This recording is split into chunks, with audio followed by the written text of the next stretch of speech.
Ya, listo, por fin. No funciona el pasador. Vamos a hablar hoy día, es la segunda clase de ella. Vamos a hablar de las medidas de frecuencia en la epidemiología.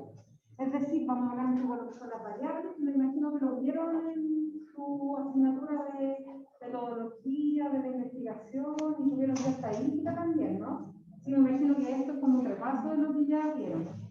Pero vamos a ver estas cosas que son más específicas del área nuestra de salud. Y el objetivo, el resultado de esta clase, es que analicemos las diferentes medidas de frecuencia en la epidemiología, partiendo por entender qué es lo que es medición en epidemiología, qué es lo que son las variables, cuáles son las principales medidas de frecuencia, qué es una tasa, qué es un indicador en salud, ¿ya? Estoy grabando la clase en Zoom. Debería estar grabándose. Entonces, la medición en epidemiología consiste en asignar un número o una calificación a alguna propiedad específica de un individuo, una población o un evento usando ciertas reglas. Es un proceso de abstracción. No se mide el individuo, sino cierta característica. Voy a ponerla ahora porque son las 11:28. Partí antes. No me di cuenta que el computador tiene la hora adelantada y le creí. Ya un minuto, ya. Voy a poner el cronómetro porque siempre me pongo a hablar y se me pasa la hora.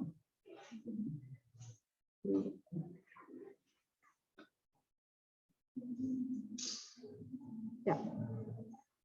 Bueno, pero igual esto es lo general, así que... Entonces, es un proceso de abstracción como las matemáticas, porque es medición. Entonces aquí, en verdad, lo gravitante es toda la parte matemática. Del punto de vista matemático, ¿faltan sillas?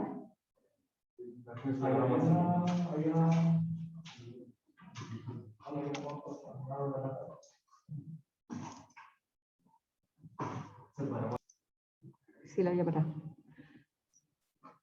O un evento usando ciertas reglas. Es un proceso de abstracción. No se mide al individuo, sino cierta característica suya, abstrayéndola de otras propiedades.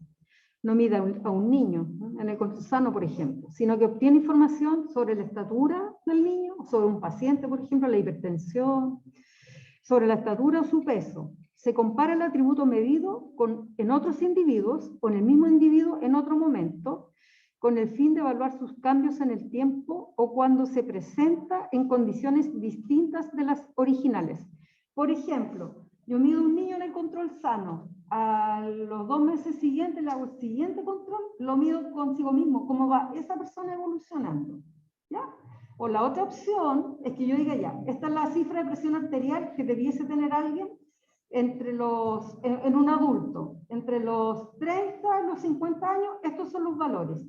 Comparo a esa persona con un valor, una media, un promedio, una curva normal, algún valor que yo tengo estandarizado previamente.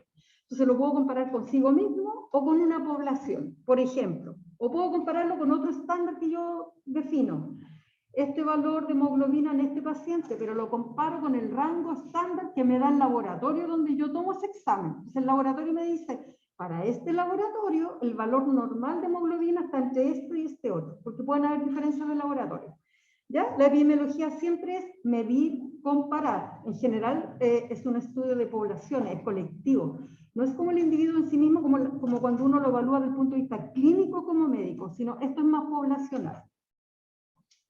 Ya, en general los pasos que se siguen durante la medición son los siguientes. Se delimita la parte del evento que voy a medir. Se selecciona la escala con que se medirá. Entonces yo digo, ¿qué voy a medir? La talla. ¿Con qué escala?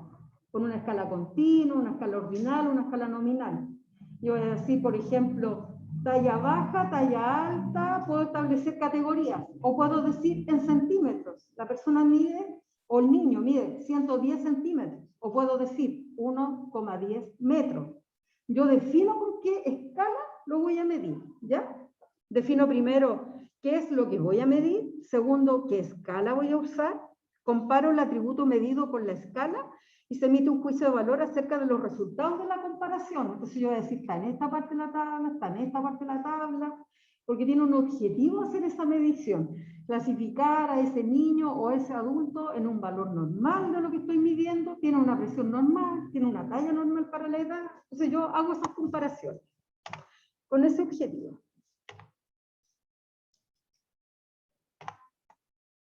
Ya, por ejemplo, el crecimiento de un lactante en el control sano. Entonces selecciono la variable a medir. Puede ser la edad, el peso, la talla o peso-talla. Selecciono las escalas de medición, meses cumplidos, centímetros, gramos. Comparo los atributos con las escalas seleccionadas. Emito un juicio que resume la comparación entre las magnitudes encontradas y los criterios de salud aceptados como válidos en ese momento. El lactante, entonces, lo vamos a calificar. ¿Tiene un peso normal? ¿Está bajo peso o está sobrepeso? Por ejemplo, dependiendo de la tabla que yo estoy usando.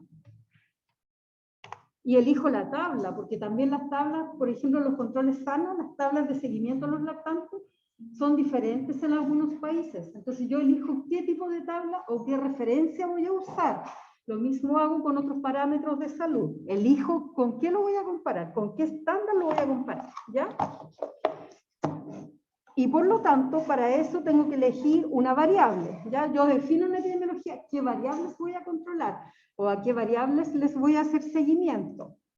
Las variables no es tan importante que se aprendan como ¿qué hago primero? Elijo el peso, elijo la talla. Eso es para que lo entiendan y puedan entender lo que sigue, pero nunca les preguntaría algo como tal nivel de detalle como eso, ¿ya?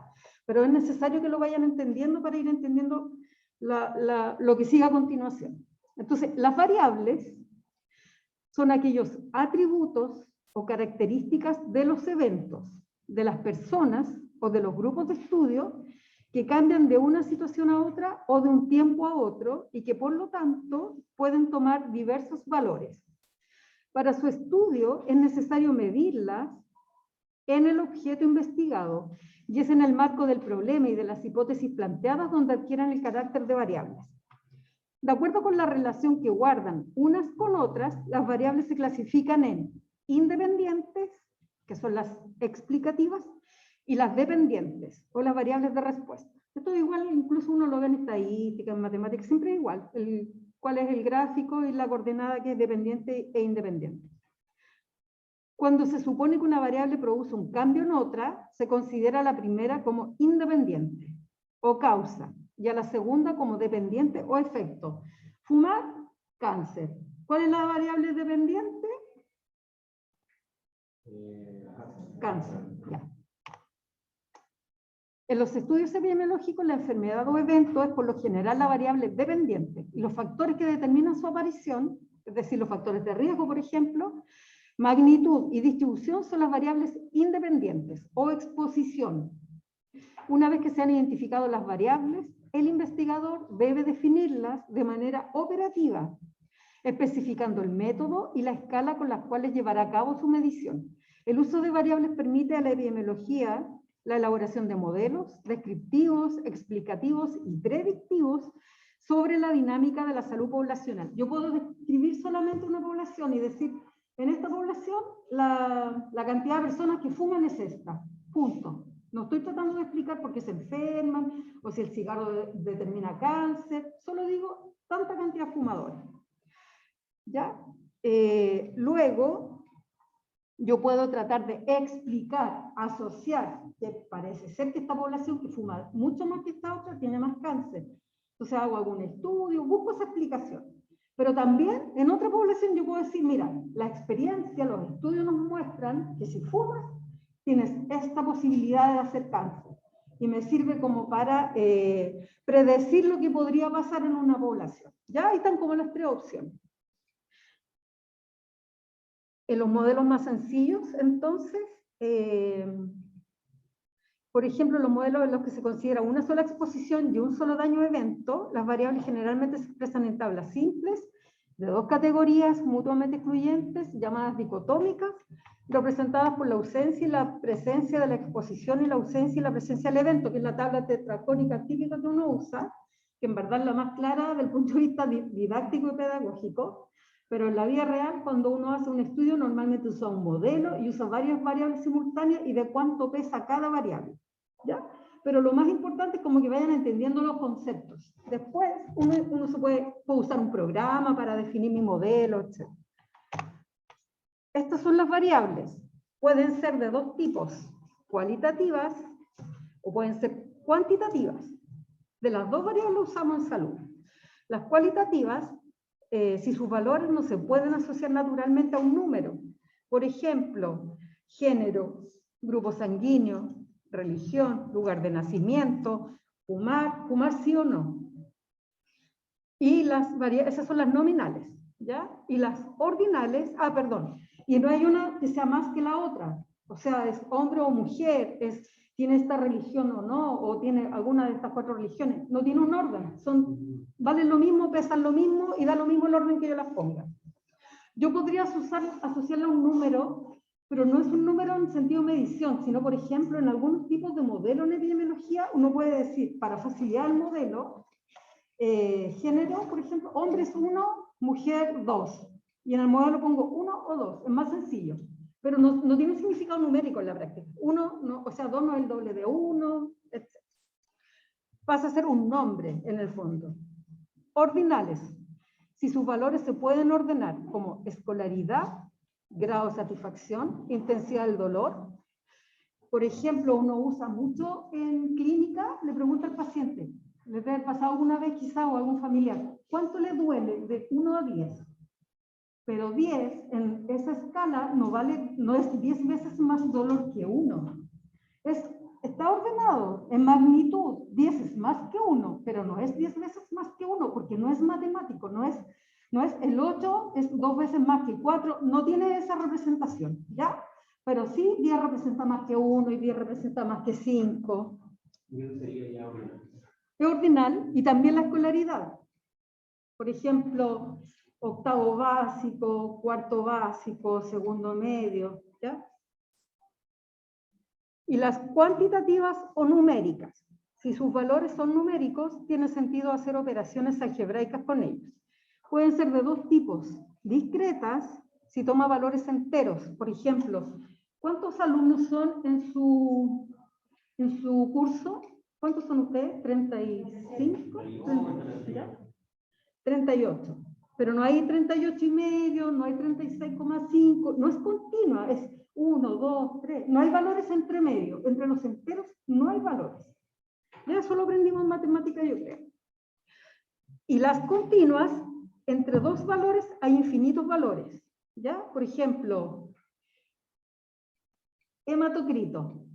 A uno no dice hematocrito 42, ¿cierto? O sea, dice 42, dice 38, no dice 38,5, pero hay que distinguir en cuando el valor puede ser discreto y no tenemos continuo y no tenemos la posibilidad, un instrumento que lo mida, o cuando realmente es continuo.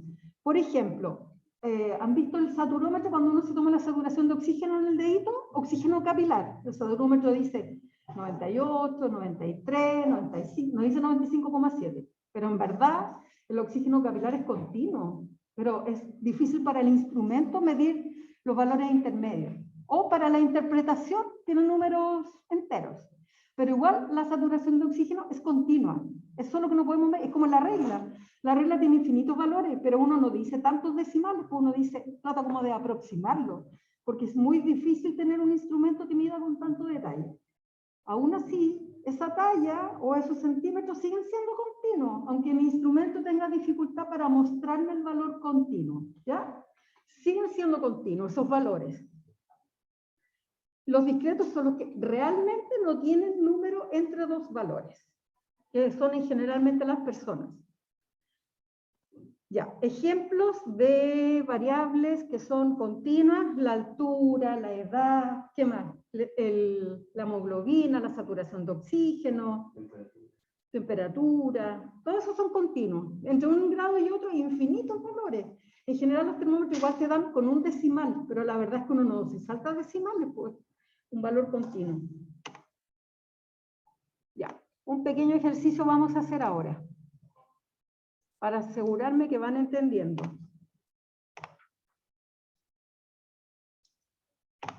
Ya, 10 minutos. Júntense a 3. Y me contestan peso, talla, edad, género, hematocrito, saturación capilar, nivel educacional, profesión, nivel de ingreso, quintil de ingreso, PCR, estado nutricional. ¿Qué tipo de variables son? ¿Me pueden tomar una foto?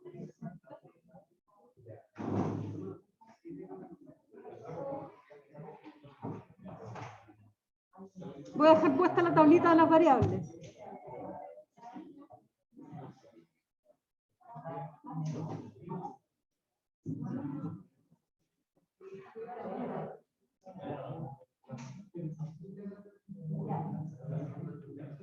¿Le tomaron? Ahí la voy a dejar. ¿La vuelvo?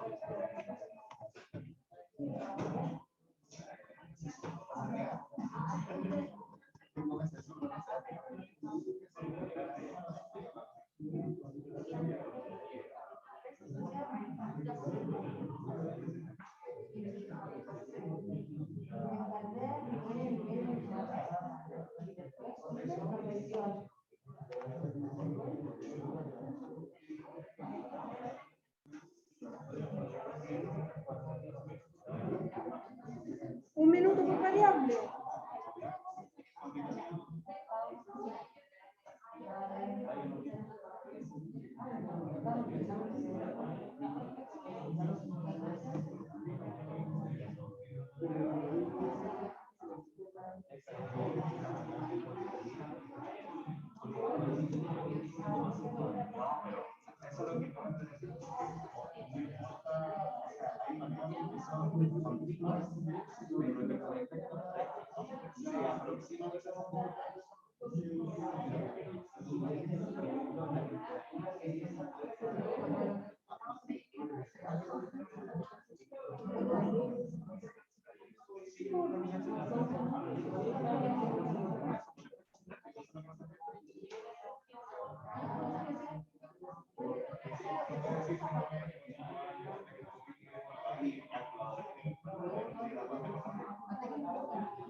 Pero no te dijo 20 minutos, sino que como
Claro, a diferencia del quintil de ingresos.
¿Cuánto gano? ¿Cuánto gano? ¿Cuánto plata ganan? Sí, pero puedes definirlo como pesos, como una remuneración que puede ser continua, puede ser hasta con centavos tu remuneración, o puedes definir un nivel de ingreso en categorías, parecido a los quintiles. Es que estoy confundida porque, por ejemplo, cuánto gano a mí no me dan, no sé. Bueno, en dólares sí se podría ocupar porque... Sí, pero es continuo, hay valores entre medio y una remuneración puede ser el doble, un tercio que la otra, puede sumar, tiene todas las operaciones.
Nosotros pensamos que en la edad puede ser una cuantitativa continua, porque uno puede decir, por ejemplo, efectos prácticos, los niños lactantes o pediátricos dicen tienen 13,5 meses, tienen 13 tantas semanas, cosas así.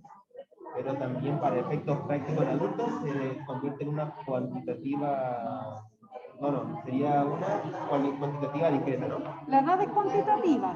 Sí, eso es lo primero. Sí. La edad es cuantitativa. Pero puede ser tanto continuo o En discreto. general uno podría decir que es continuo, pero uno establece edad en años, edad en meses, edad en días, entonces no hay intermedio. Usted la verdad más o menos cómo preguntaría, como qué variable es o cómo lo haría usted. Tal cual. No, como el otro. Pero no les voy a poner las que son dudosas, en verdad. Por ejemplo, si yo pongo edad, yo puedo poner que es una variable cuantitativa porque se sabe. Ahora yo puedo poner como es continua, pero para efectos prácticos en edad podría ser discreta. No, sí, pero define. Yo les voy a poner, por ejemplo, edad en años.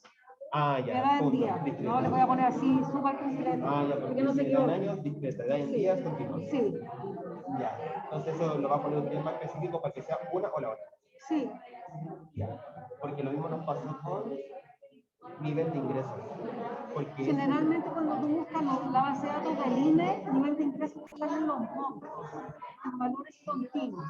Pero en verdad uno, para que sea continuo, debería poner remuneración. Ese es un valor continuo. sí, pero también podría ser discreto porque estoy ganando Nivel de ingreso 500.000. entre tanto y tanto, entre tanto y tanto, podría hacer eso también. Pero también se puede convertir en una variable cualitativa. Pero eso ya no es nivel de ingreso. Porque Tendría que definir como los quintiles, como un grupo de ingresos, como pero si yo otra pongo, por categoría. ejemplo, nivel de ingreso media, alta y baja. Sí, en ese caso sí. En ese caso podría ser una cualitativa ordinaria. Sí. Ya, entonces ahí usted va a poder especificar. Sí. Ya. Ya, gracias.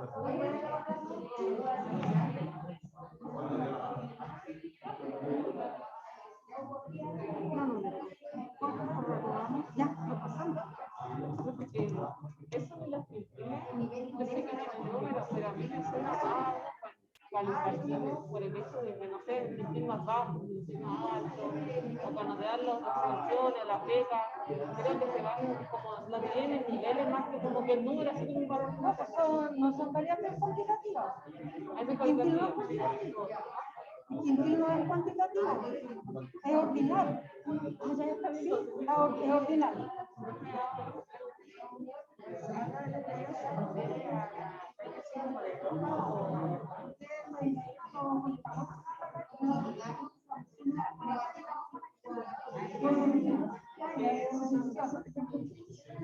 Pero en la verdad es cuánto mide el niño, cuánto mide la persona.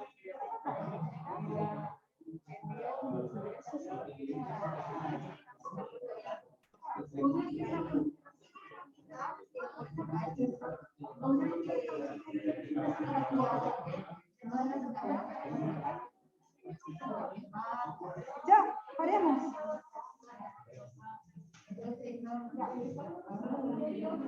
Grupo 1 o el grupo de acá. Niña, peso, ¿qué tipo de variable es? Peso. Peso, ¿sí? ¿Ya? ¿Ya? ¿Peso en gramos, en kilo? ¿Sí? Ya, continuo. Edad, talla. Es una cuantitativa continua. Ya. Edad. Grupo. Continua. ¿En qué unidad? En edad. En años, en días, en horas, minutos, segundos. Lo que pasa es que la edad puede ser continua. Depende cómo yo la defina también. ¿Sí? Depende cómo yo la defina. Claro, en la prueba no les voy a poner algo para que estén pensando 10 minutos cómo la vamos a definir. No, pero en verdad la edad uno podría definirla. Si yo defino que es en días o en años, por ejemplo, o en días, pasa a ser una variable de qué tipo? Discreta, ¿sí? Pero si yo defino, no sé, todas las variables, en principio la edad es continua, pero depende cómo yo la defino, porque en general uno no pone un niño que tiene 28 días, coma, infinitos decimales. Normalmente uno la transforma en discreta para que se pueda entender, comparar y utilizar las tablas, ¿ya? Género, que sigue para atrás. Hicimos cualitativo nominal. Cualitativo nominal, ¿ya? Ok. Hematocrito. Ya. Saturación capilar, ya le había dado oxígeno. El grupo que sigue. ¿Cuantitativa? ¿De cuál tipo? Continua, ya. Aquí, este grupo. Nivel educacional.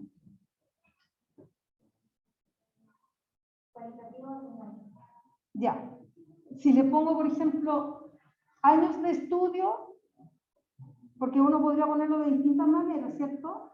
En la ES, por ejemplo, en la Encuesta Nacional de Salud, sale años de estudio, pero igual lo asemeja a un año completo. No es como 7 años y medio de estudio, sino de 1 a 8 años de estudio, de 8 a 12, más de 12 años, o de a un año, pero no nunca uno estudia 7,5 años, ¿ya? Pero eso sería una variable ¿de qué tipo? Si yo pongo años de estudio, no, años de estudio. 10 años es el doble que 5 años de estudio, por ejemplo. Cuantitativa discreta. ¿En cuál voy? Profesión, el grupo que sigue acá. Ya. Nivel de ingreso. Esta genera más complicación en el grupo de atrás.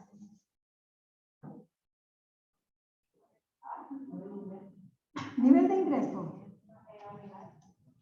¿Cómo lo definieron el nivel de ingreso? Porque si yo gano 355.215 pesos, podría ser mi sueldo. ¿Cómo es? ¿Cómo definieron el nivel de ingreso? Para que sea ordinal. ¿Gano poco, gano alto, gano mediano?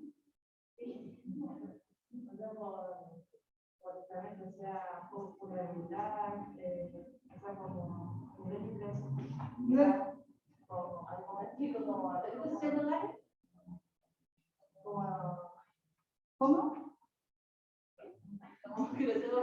Lo categorizaron, pero ¿cómo lo categorizaron? Así lo definieron. Ya.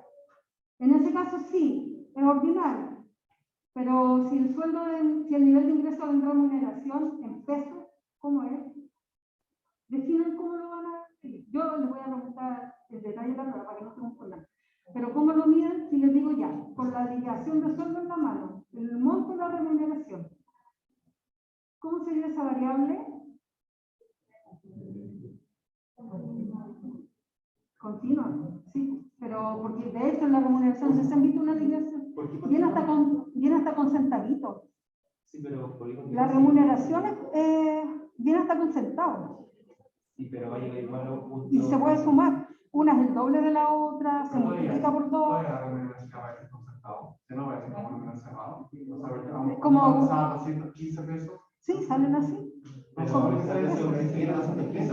Pero la remuneración, no, pero no es discreta. Pero porque si tiene que ser, por ejemplo, algo que se pueda hacer infinito, no es Infinito posible, para no la es 15,555. Pero mira el valor de las remuneraciones. Tienen números chiquititos. No es como, no gano 200.000 cerrados, no gano 210.000 cerrados. Gano distinto porque normalmente lo calculan incluso con el IPC. Entonces son valores pequeños y son distintas las remuneraciones de una y otra persona. Si tú miras a dos personas que hacen lo mismo, ganan distinto porque tienen distintos cálculos. Por eso te digo, las remuneraciones son en pesos y generalmente son con números pequeños. Es como cuando y del sueldo te sacan para el FP, el descuento, y también es con decimales. ¿Y no se puede hacer de alguna forma que el nivel de ingreso sea una variable cuantitativa pero discreta? Sí. ¿En qué caso? Si deciden, por ejemplo, pagar la remuneración en tramos, pero normalmente no te pagan en tramos, te pagan un número absoluto que viene incluso con decimales. El nivel de ingreso es continuo, o sea, la remuneración es continua en general. Te pueden clasificar en, no sé, tipos de trabajo en la empresa. Eres del estamento administrativo, eres del estamento profesional, y tú miras tu liquidación, te descuentan la FP, te descuentan el FONASA, el ISAPRE, lo que sea, y ves el final, y no son números redondos, son decimales, porque de hecho son porcentajes, te descuentan tanto por ciento para esto, tanto por ciento para el otro, entonces incluso va a variar tu sueldo al de al lado, dependiendo en qué AFP está y en qué ISAPRE está, es en detalle. Claro, sí, claro, es continuo. Quintil de ingreso. ¿Quién faltaba? ¿Qué grupo faltaba?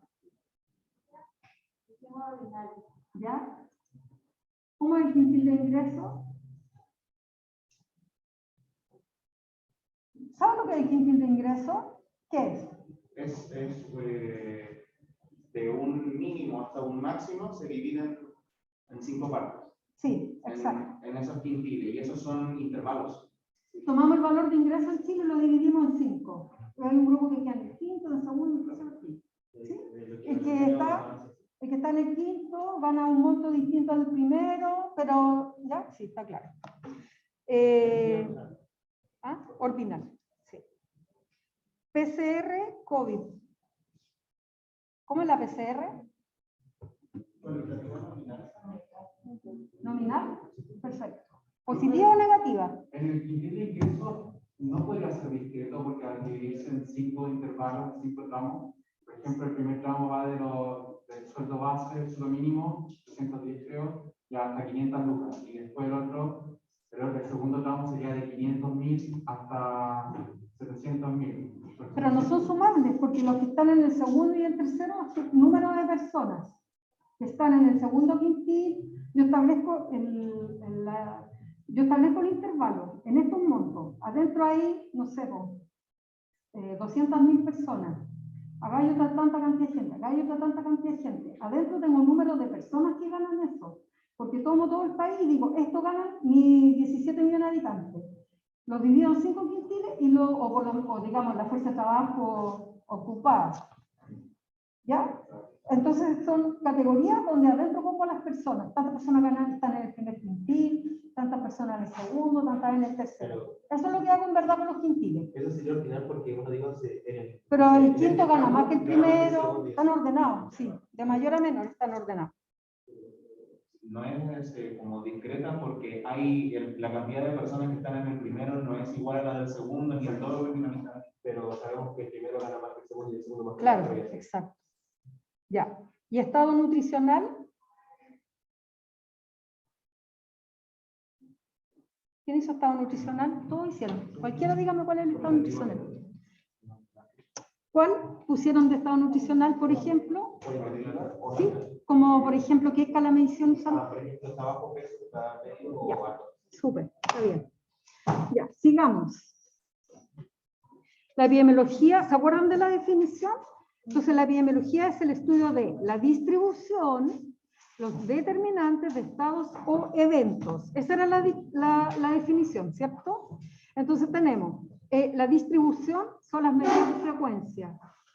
Los determinantes de estados o eventos son medidas de asociación, porque uno busca la asociación entre un factor y cómo se genera una enfermedad. La aplicación de estos estudios al control de enfermedades son las medidas de impacto, que los vamos a ver ya como al final de la epidemiología. Entonces, vamos a partir con la primera parte, que son las medidas de frecuencia. ¿Cuál es el objetivo? Medir frecuencia de fenómenos o eventos de salud o enfermedad, medir la fuerza de asociación entre variables, medir el impacto potencial que produce la intervención sobre una variable. Por ejemplo, yo voy a aumentar el costo de comprar cigarros, la cajetilla es más cara, le pongo un impuesto súper alto. Y después evalúo, no sé, pues, pero 1 año, 2 años, y veo cómo eso, qué resultado dio en mi población. Dejaron de fumar, esa sería la primera. Después, pero a lo mejor 2 o 3 años más y veo, disminuyó el cáncer o disminuyeron las enfermedades, porque el cáncer se demora muchos años. Disminuyeron las enfermedades cardiovasculares, disminuyeron los infartos, eso puedo hacer, por ejemplo. Esos son mis estudios ya sobre el impacto potencial que yo genero con mis medidas de salud pública. Entonces, el paso inicial de toda investigación es medir la frecuencia de los eventos en salud con el fin de hacer comparaciones entre distintas poblaciones o en la misma población a través del tiempo, dado que el número absoluto de eventos depende en gran medida del tamaño de la población en la que se investiga. Estas comparaciones no se pueden realizar utilizando cifras de frecuencia absoluta o número absoluto de eventos. Para comparar adecuadamente la frecuencia de los eventos de salud, es necesario construir una medida que sea independiente del tamaño de la población en la que se realiza la medición. Este tipo de medidas, denominadas medidas de frecuencia relativa, se obtiene relacionando el número de casos con el total de individuos. Un ejemplo, me sirve comparar Chile-Brasil, número de muertos por COVID. Brasil tiene 4 veces más en número. No, no sirve. ¿Por qué? Porque sabemos que la población de Brasil es mucho mayor que la población de Chile.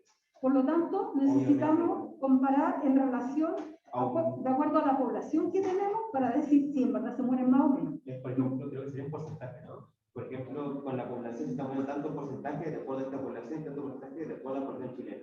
Y esos porcentajes se van a comparar con una proporción. Es una proporción, pero es una proporción especial que tiene que ver con el riesgo de morir. Eso es una tasa. Ya, pero las tasas son tipos de proporción. Y lo vamos a ver más en detalle. Pero no me sirve saber eso, ¿cierto? Y a veces pasaba en la tele que decían, de hecho en Argentina son mucho más habitantes que acá, casi el doble de habitantes. Es como en Argentina tienen tantos muertos, nosotros tenemos menos. Y es como, dale a quedarse los pelos así como, sí, porque tienen el doble de habitantes. ¿Cómo están comparando número con número? Entonces eso no sirve en el género. Tampoco se podría comparar la cantidad de muertos por millón de personas. Sí, ahí sí, por un millón. De hecho, uno podría hacer comparaciones mucho más finas, lo vamos a ir viendo. ¿Quiénes se nos mueren más? Los adultos mayores. Entonces veamos, ¿cuántos adultos mayores, o sea, de los muertos por COVID en la población de esa edad, comparemos con Brasil en esa población de edad? O sea, nosotros, digamos, tenemos un relativo mejor resultado de salud si los que se mueren es la población vulnerable, que son los mayores, por los distintos factores de riesgo que tienen. ¿Qué si se me están muriendo los jóvenes igual que los adultos mayores? Quiere decir que estoy tomando pésimas medidas. Se me están muriendo en el hospital, se me están muriendo en la casa, porque no debería ocurrir. Lo que debería ocurrir es que se mueran más adultos mayores que jóvenes. Por ejemplo, ahí yo puedo empezar a hacer muchas comparaciones. ¿Ya? Yo creo que, por ejemplo, con Brasil, igual sería como una regla no tan similar, porque obviamente allá la temperatura, las condiciones como climáticas de nuestro país son muy distintas, entonces igual puede influir en la medición. Claro, yo podría empezar a hacer muchos análisis mucho más finos, y decir, que ahí hay otra cosa que se hacen en epidemiología, que es estandarizar las variables. Yo dejo fija una variable y comparo las otras. Entonces, si en Chile tuviésemos la misma temperatura que en Brasil, ¿se me mueren más o se me mueren menos? Entonces yo ahí fijo una variable. Y eso es lo que hago con los modelos, ¿ya? Yo fijo esta, y dejo solo 2 variables. Y luego hago otro modelo donde estas las muevo y estas no. Pero ahí les complico mucho la vida si les hago un ejercicio así. Pero en verdad uno hace eso. Y ve, si en un país tienen más, por ejemplo en España a lo mejor se mueren más en tasa que en Chile. Pero España está terriblemente más envejecido que nosotros. Entonces es esperable que tengan más muertos. Pero su sistema de salud está funcionando mejor, puesto que los que se mueren son los viejos y a nosotros se nos mueren jóvenes. Pero nosotros estamos mejor que Brasil. Y así uno puede ir estandarizando de acuerdo a distintas variables, ¿ya? Porque en verdad uno no puede llegar y sacar conclusiones del estado de salud con solo un par de datos. Por eso uno usa muchos indicadores y mezclados y combinados. Usted dijo que entonces, por ejemplo, para comparar Brasil y Chile, usted dijo que se usaba una proporción. ¿En qué sentido? Una tasa se usa. Pero las tasas son tipos de proporción. Vamos a ver después más algunos ejercicios, para que les quede más claro. Ya, medidas de frecuencia en epidemiología absolutas. Edad, año de escolaridad, presión arterial, número de comida, año, ¿qué más? A ver, nivel educacional. Todo lo que nombramos básicamente eran números absolutos. Relativas, por ejemplo, número de linfocitos T por ml de sangre, número de habitantes por kilómetro cuadrado, porcentaje de letalidad, porcentaje en causas de muerte, ¿ya? En general, las mediciones epidemiológicas son más bien relativas. Igual usamos números absolutos, Para algunas cosas sirven los números absolutos, pero para otras, para la mayoría, necesitamos relativos. ¿Cuándo me sirven los absolutos? Si yo quiero saber cuántos médicos necesito en un CESFAM para atender a mi población, me sirve la proporción, necesito saber el número. Necesito saber, la enfermera va a control o el enfermero. ¿Cuántos niños en edad de unos 6 años tengo? Según eso calculo las horas de enfermera que necesito, ¿ya?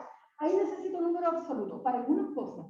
Si tengo enfermedades que tienen muy poquitos casos, también me sirve el número absoluto. Por ejemplo, una meningitis meningocócica en una comuna.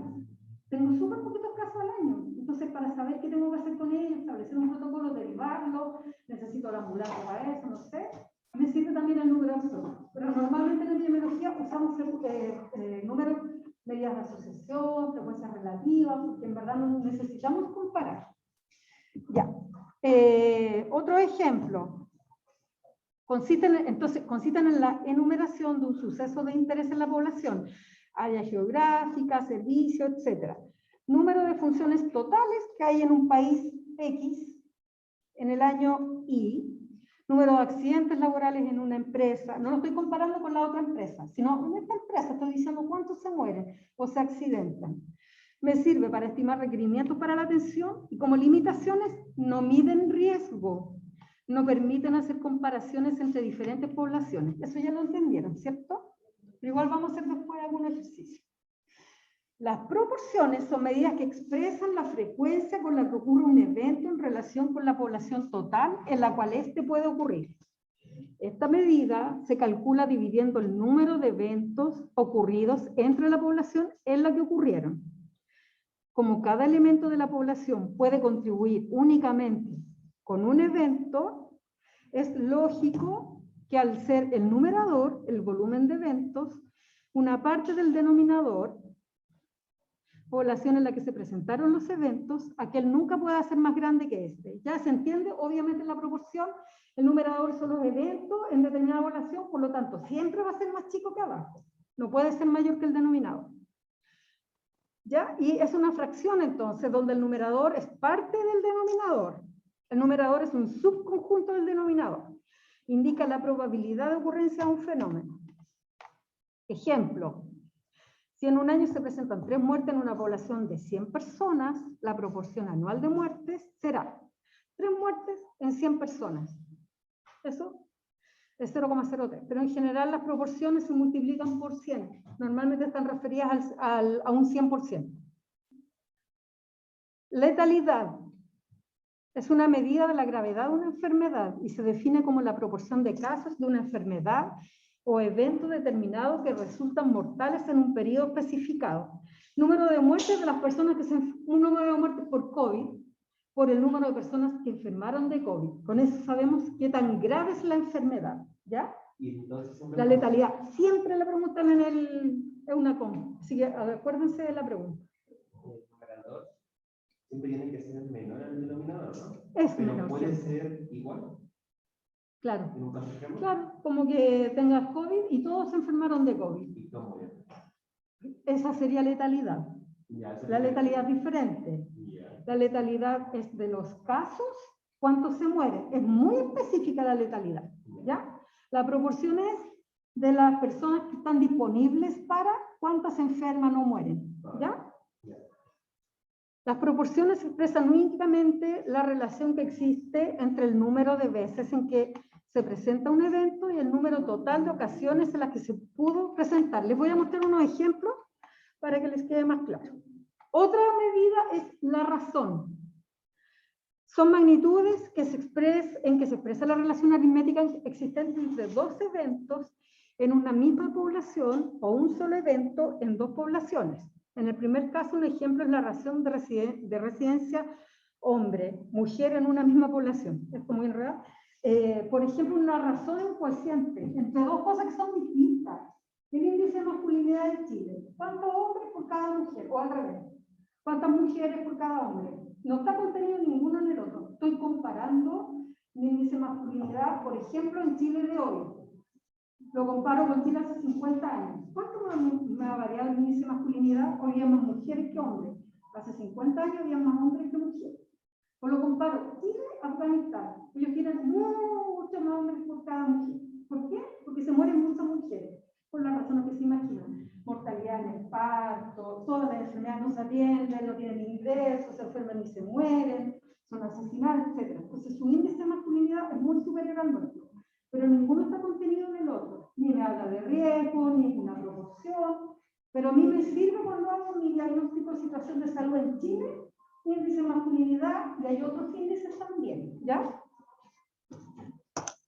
Ya, entonces este es un cociente donde el numerador no está contenido en el denominador. Es una relación entre dos cantidades de distinta naturaleza. Este es un refuerzo, porque todas son iguales. ¿Ya? Ejercicio. Ya. En los mismos grupitos, número de funciones en Chile el año 2020. Google. ¿Cuántas personas murieron en el año 2020? ¿Cuántas murieron por COVID? Y la tercera no, porque es más difícil encontrarla. Esas son cifras absolutas.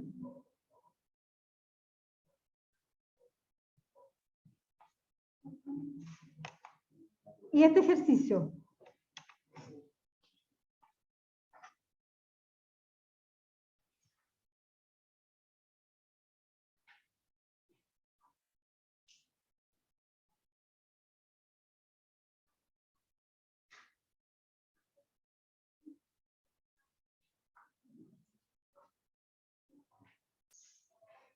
En los mismos grupitos véanlo, porque así uno puede buscar un dato, el otro busca otro dato, ¿ya? ¿Lo miraron? Ya, o bien el tránsito, porque son muchos. Voy a mostrarle el otro ejercicio, son dos. El otro es muy sencillo, es mirarlo nomás y calcularlo. ¿Ya? A la 1, a las 2, a las 3.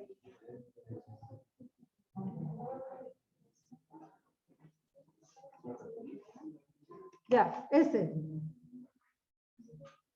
Esto es un hogar de ancianos, donde viven 30 personas. Los grises están fallecidos, los rojos están con síntomas y los azules tienen PCR negativo. ¿Cuántos son los expuestos a COVID en ese lugar? ¿Cuánto es la proporción de muertes? La letalidad y la razón de muertos vivos. Solo mirando el numerito, es un cálculo matemático muy sencillo.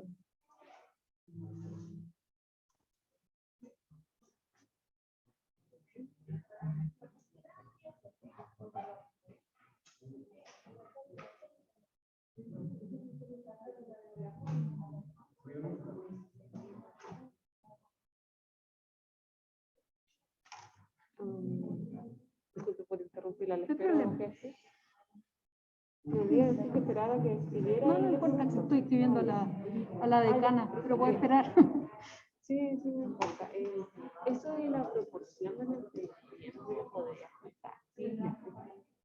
La proporción es un cociente, o sea, una división entre dos valores numéricos. El numerador es parte del denominador. ¿Ya? Hay un denominador que puede ser un grupo de personas y el numerador sería algo que le ocurre, algo en salud, que le ocurre a una parte de ese grupo de personas. ¿De esa población? ¿Ya? De esa población. Por ejemplo, de los 18 millones de habitantes en Chile, ¿qué porcentaje son hipertensos? ¿Ya? O de todo el porcentaje de mujeres que hay en el denominador. No sé, son 9.800.000 mujeres más o menos, me parece. De esas mujeres, ¿cuántas completaron su escolaridad? ¿Ya? Entonces, por ejemplo, en el caso de la letalidad sería un grupo de la población. Es distinto y es única. La letalidad es la gravedad de una enfermedad. Entonces, ¿cuántos se enferman de cáncer? Y arriba, de los que se enfermaron de cáncer, ¿cuántos se murieron? Ya, sí. De los que se enfermaron de tuberculosis, ¿cuántos se murieron? Eso es, pero la igual, letalidad es siempre pero viene igual, del es trabajo, muerte por enfermedad. Sí, ¿ya? sí, pero es igual que la proporción que proviene Del denominador, sí. Ah, ya. El que es diferente es la razón, porque se comparan dos cosas distintas. Sí, sí, obvio. Profe, eso que usted dijo de de la frecuencia relativa me pareció interesante porque estaba yo antes viendo un video respecto a, no sé, que el COVID no era grave. Y no sé, decía algo de que las personas se alarmaban del COVID, cuando decía, por ejemplo, que un millón, como 1 o 2 millones de gente se moría por un resfriado común que luego se volvía más grave. Y no se preocupaban por lo mismo, entonces se volvía otra cosa.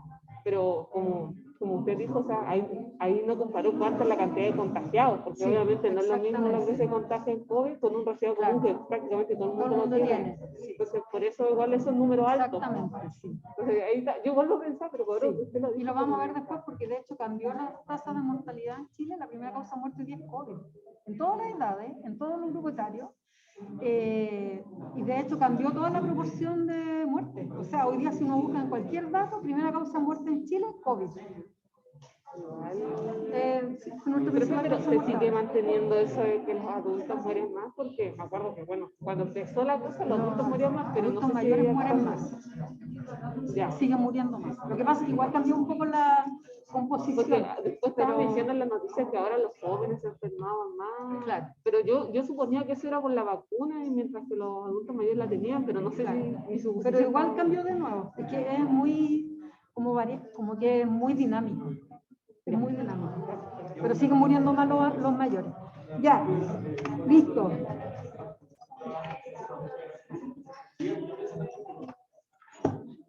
Ya, número de funciones en Chile. ¿Quién sabe el dato? ¿Datos cuántos se mueren en Chile el año 2006? Porque ahora todavía no terminamos el año. ¿Cuánta gente se murió en Chile el año pasado? Aproximadamente 120.140.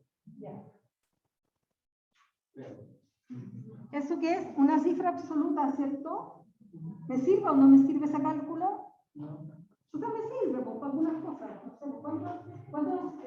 ¿Cuántas autorizaciones para funerales tengo que hacer? Con todo esto de que hay restricción y todo. ¿Cuántas tumbas tengo en el cementerio? Eso también lo autoriza la autoridad sanitaria. O sea, me sirve, pero no me sirve tanto para tomar tantas medidas y políticas, pero me sirve la cifra absoluta para algunas cosas. También para hacer una tasa de mortalidad, por ejemplo. Pero ese dato nos va a servir para construir la tasa. Claro, pero como cifra absoluta propiamente tal, igual me sirve para algunas cosas. Ya. Número de funciones en Chile del año 2020 por COVID. ¿Sacaron el datito? Ya. Vamos a hacer un cálculo con eso en el taller del miércoles, ¿ya? Así que tienen que tenerlo. Ya, este ejercicio. Díganme, número de expuestos. ¿Quiénes son los expuestos y cuántos son? 30. ¿Por qué son los 30? Todos se pueden enfermar de COVID. Es una enfermedad nueva. Antes nadie tenía COVID, por lo tanto todos somos susceptibles. ¿Ya? A diferencia de otras enfermedades, que hay grupos susceptibles, en esta enfermedad todos somos. Ya, entonces los expuestos son 30. Proporción de muertes de la población residente. ¿Cuál es la proporción de muertes de la población residente? ¿Cómo hago el cálculo? Ya. Letalidad. ¿Quiénes se enfermaron?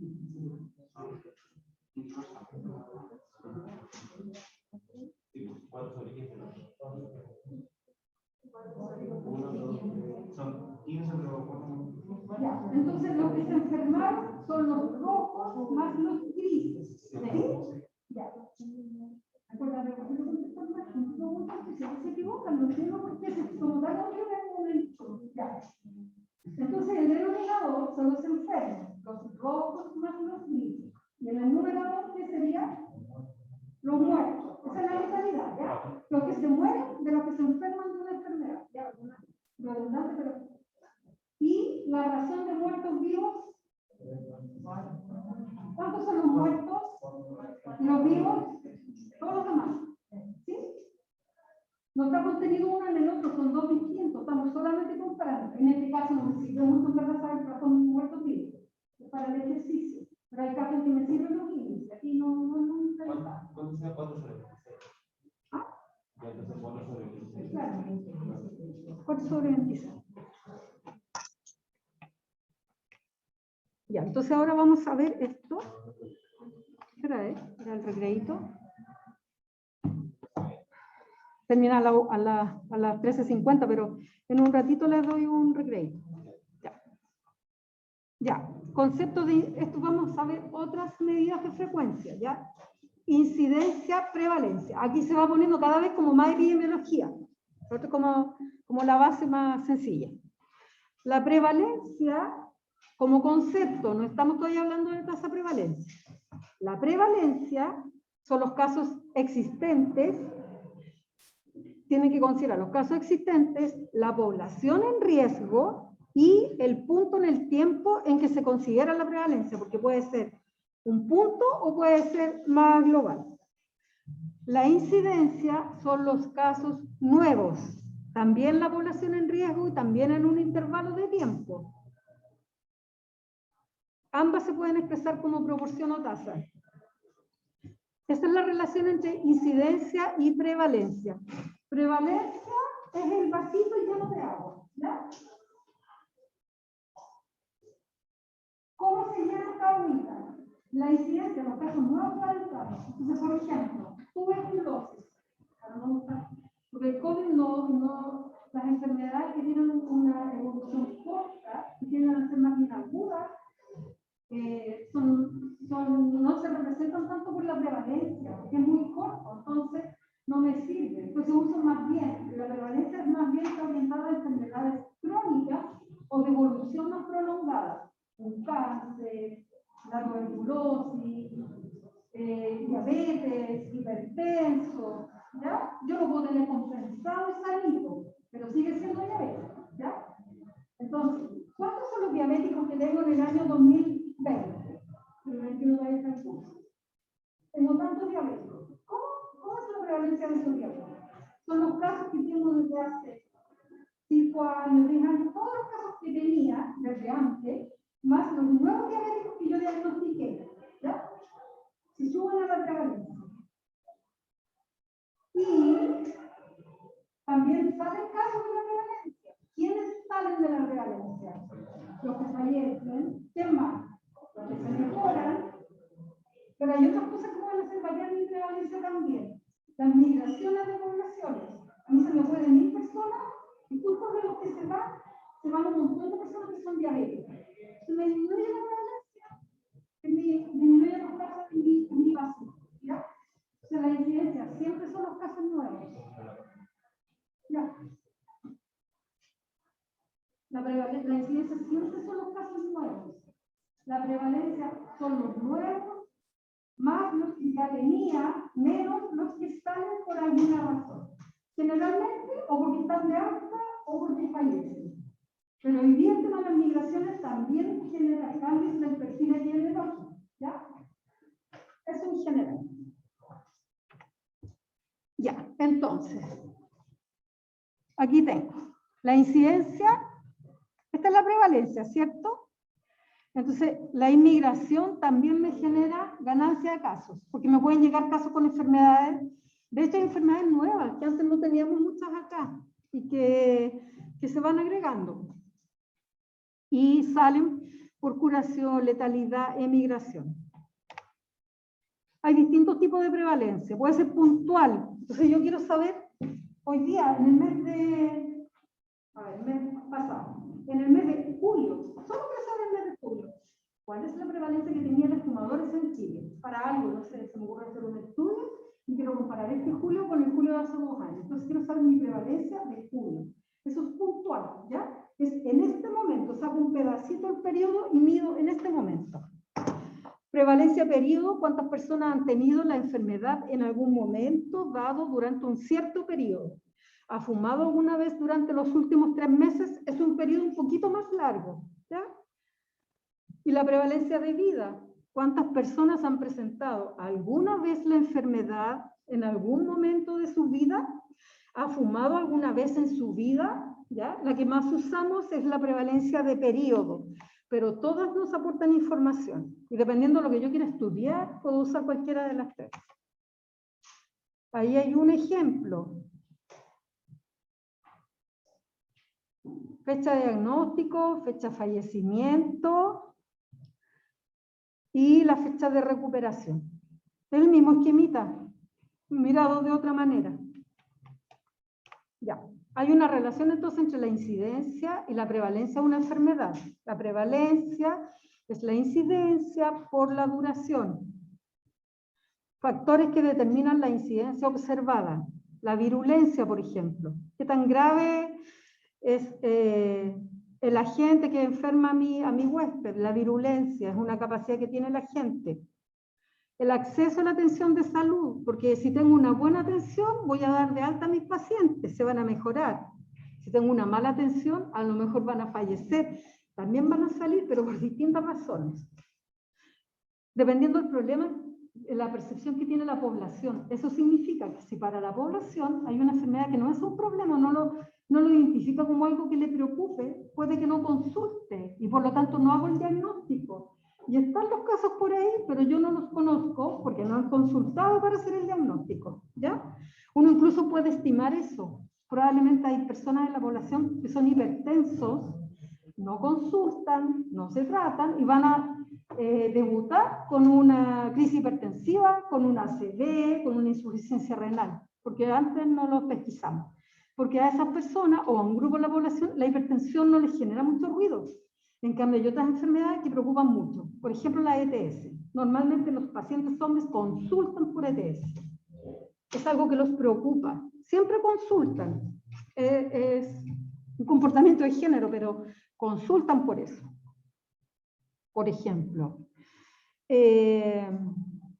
Causas, dependiendo de las causas. Si hay enfermedades, bueno, en el caso de la ETS, pero por ejemplo, si hay un estigma social con alguna enfermedad, es probable que las personas tampoco consulten o cuesta más pesquisarlos, ¿ya? Las ETS en las mujeres cuesta más que vayan porque tiene como un castigo social, entonces les cuesta mucho asumir e ir a consultar. Bueno, las migraciones también. Hay dos tipos de incidencia. La incidencia son los casos nuevos, ¿ya? Siempre son los casos nuevos de una enfermedad, una patología, un factor de riesgo o lo que yo estoy midiendo, un evento. Casos nuevos de determinado evento en una población.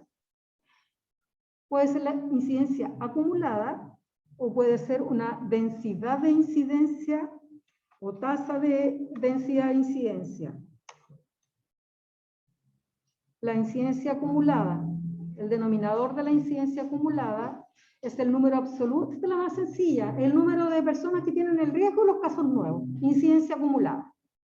¿Cuál es el problema con la incidencia acumulada? Que en verdad se usa harto y es la que más se usa, pero tiene algunas complejidades. Por ejemplo, en un estudio que yo haga de investigación, tengo los casos nuevos, pero cuando las personas abandonan el estudio, yo pierdo esa información de 2 años que le hice seguimiento, no tengo esos casos, no sé cómo se comportaron, pierdo mucha información. Entonces tengo otra opción, es otra forma de medición, que considera el tiempo de exposición de la población, se construye otra medida de ocurrencia, que es la tasa o densidad de incidencia, que es la proporción de individuos que desarrollan el evento durante el periodo de seguimiento. Y se calcula así. La incidencia acumulada es el número de eventos nuevos por los individuos susceptibles al comienzo del periodo.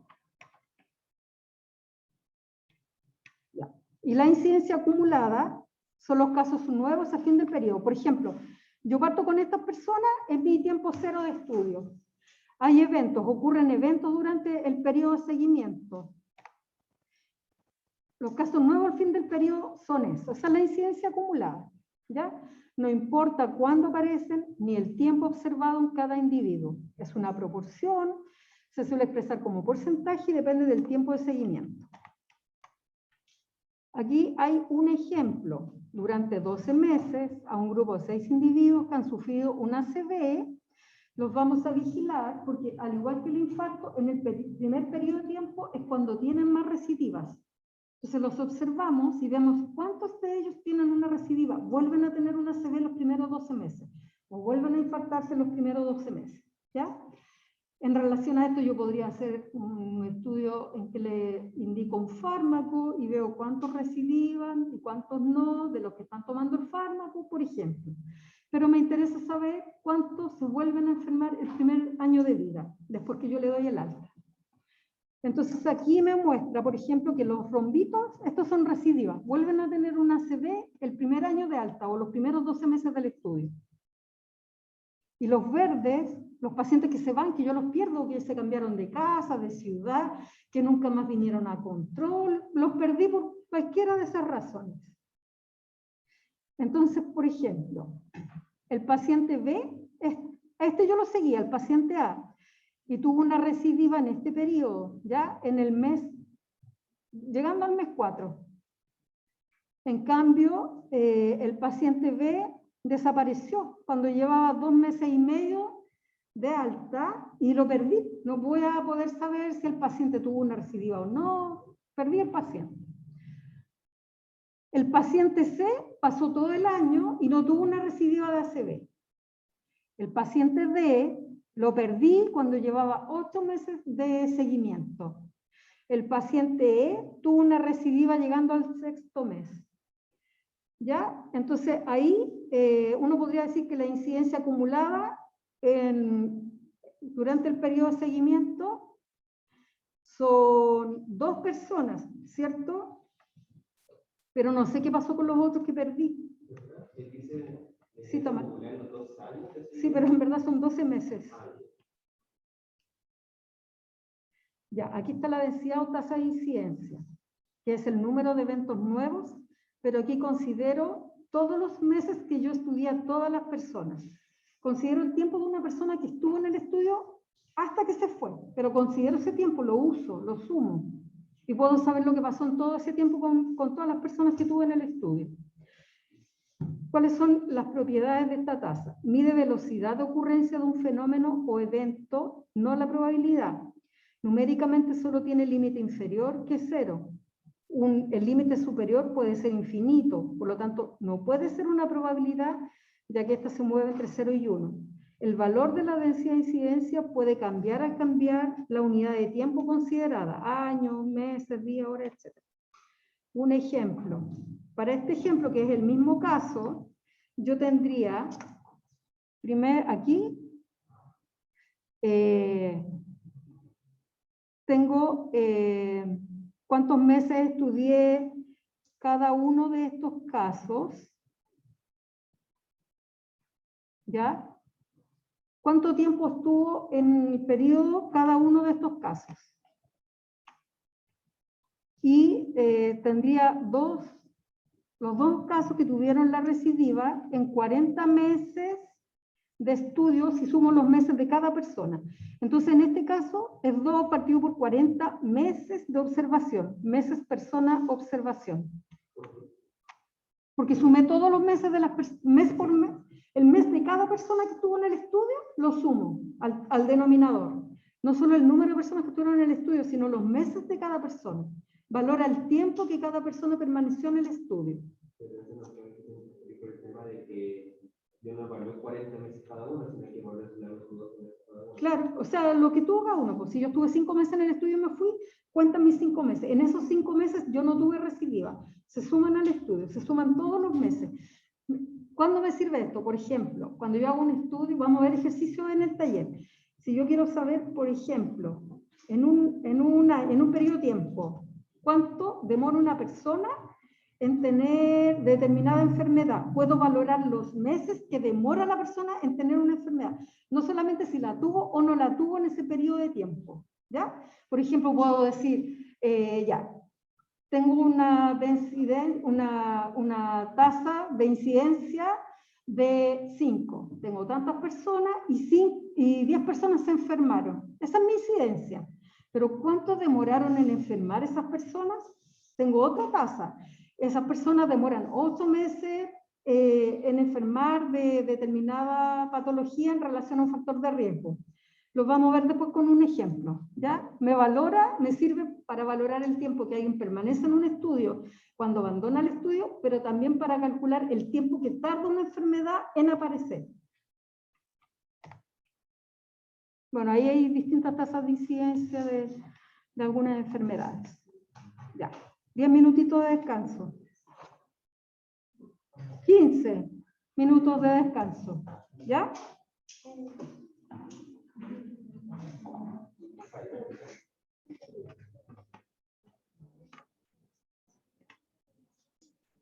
No sé.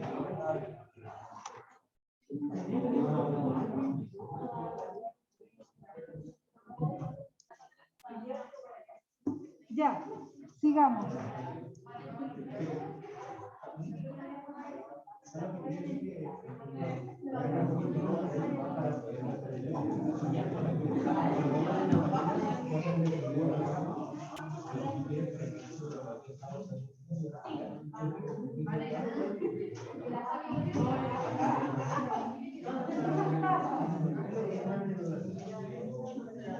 Esta medida de frecuencia es probablemente la que más utilizamos en la epidemiología, que permite comparar poblaciones, permite de alguna forma valorar el riesgo de ocurrencia de un evento. La única medida que nos permite calcular riesgo es la tasa, ¿ya? Las tasas. ¿Cómo se construye una tasa? La tasa está compuesta por 3 elementos esenciales. El numerador, el denominador y una constante por la cual se multiplica, un amplificador. Todas las tasas se multiplican por alguna constante. La gran mayoría está previamente definido. Por ejemplo, la letalidad, la tasa de letalidad es por 100. Siempre es por 100. Las tasas específicas habitualmente son por 100.000. Y las tasas crudas o brutas habitualmente son por 1.000 habitantes o 1.000 personas. Hay algunas especiales, pero en general se usan esas y las vamos a ver. Si hay alguna especial la vamos a ver. Según el denominador, una tasa puede ser cruda o absoluta o bruta, o puede ser específica o puede ser ajustada. ¿Cuándo es específica? Cuando hablamos de un grupo de población especial dentro de toda la población, ¿ya? ¿Cuándo es ajustada? Por ejemplo, lo que hablábamos delante, ajustamos para comparar tasas de mortalidad en poblaciones. La tasa bruta es como, ¿cuántas defunciones hay en los 18 millones de habitantes? Es una tasa bruta de mortalidad general, pero si queremos saber cuánto se mueren las personas mayores de 65 años, ya es una tasa específica y nos sirve para comparar con otros países. ¿Y una ajustada cómo podría ser? ¿Una qué? Una ajustada, ¿cómo podría ser? Esa es una tasa ajustada por edad. Por edad. ¿La tasa bruta sería la cruda? Claro, es lo mismo. Y pueden ser, dependiendo de la naturaleza del evento, hay muchas más, pero por ejemplo está la tasa de natalidad, la tasa de morbilidad, una tasa de mortalidad, ¿ya? La tasa es una relación entre el número de individuos que presenta el acontecimiento de salud estudiado y el número total de individuos de una población expuesta al riesgo durante un periodo de tiempo definido, normalmente un año. El denominador se expresa como tiempo, persona, observación. Se expresa multiplicando el resultado por una potencia de 10, ¿ya? El número amplificador siempre es una potencia de 10. Pueden ser crudas o brutas, que es un promedio ponderado de las tasas específicas de los subgrupos que componen la población general. Puede ser específica para un grupo determinado, definido en relación a una variable, edad, sexo, raza. Pueden ser ajustadas de acuerdo a una variable relevante que se desea controlar en la comparación de diversas poblaciones que tienen una estructura diferente en relación a dicha variable. Estos términos se aplican a una variable determinada, no son excluyentes entre sí. Esa es la tasa cruda de mortalidad. Número de muertes totales del año, el año 2020 en Chile, partido por la población total estimada el 30 de junio del año 2020 en Chile. Siempre en el numerador y en el denominador hay que referirse al lugar y al año, en ambos, y tiene que ser el mismo, ¿ya? Hay una excepción en que el denominador es diferente, pero la vamos a ver después. Arriba no está referenciado el 30 de junio. ¿Cómo? El número de muertes totales, el año, pero abajo sale el 30 de junio. Arriba no sale la fecha. Ah, no, claro, debe estar igual, Ah, ya. al 30 de junio. Lo que pasa es que depende de lo que, por ejemplo, eso justo le iba a decir. Por ejemplo, la tasa de mortalidad infantil, la tasa de fecundidad y todas esas son al 30 de junio, habitualmente, como una estándar internacional, ¿ya? Siempre son al 30 de junio, pero yo podría querer saber la tasa de mortalidad por tuberculosis. Puede ser a la fecha que yo necesite saberla, porque es para programar no sé, por el requerimiento de ventiladores que voy a usar o de médicos broncopulmonares que quiero contratar, entonces no necesariamente es así. Pero la gran mayoría de las estadísticas vitales están concordadas al 30 de junio de cada año. Si yo quiero saber la tasa de mortalidad por COVID, en verdad no me sirve que sea el 30 de junio, pues me sirve agosto, me sirve, no sé, pues es relativo, ¿ya? Pero hay algunas que son en general los indicadores demográficos que son al 30 de junio. Y hay un caso en que se usa un denominador distinto, que es la mortalidad materna. Como yo no sé en el año 2020 cuántas mujeres en Chile estuvieron embarazadas y se murieron en el parto, uso el único dato consistente que tengo para hacer ese cálculo. ¿Y cuál es ese dato? ¿No? Los niños que nacen, porque todos los niños que nacen, Chile tiene un porcentaje de 99,99 periódico de inscripción en el registro civil. Por lo tanto, los niños que nacen están inscritos y por lo tanto sabemos exactamente el número de niños que nacieron. Entonces, como la relación es muy directa entre la madre que puede morir en el parto y el recién nacido, se usa ese denominador, ¿ya? Pero es la única vez que se usa como un denominador distinto, por así decir. Es distinto, pero igual en el fondo. ¿No incluye ahí que hubiese nacido gemelo, viceversa? Es porque el número... Ah, claro. Sí. Que los indicadores de salud son estimaciones al final. Es difícil tener el número exacto. Y se usa el número de recién nacidos vivos en general, además. Puede haber pequeñas diferencias, pero es bastante exacto el dato a pesar de eso. ¿Ya? Pero sí, de hecho hay una parte de los indicadores que dice más adelante, los indicadores son estimaciones, pueden tener pequeñas diferencias.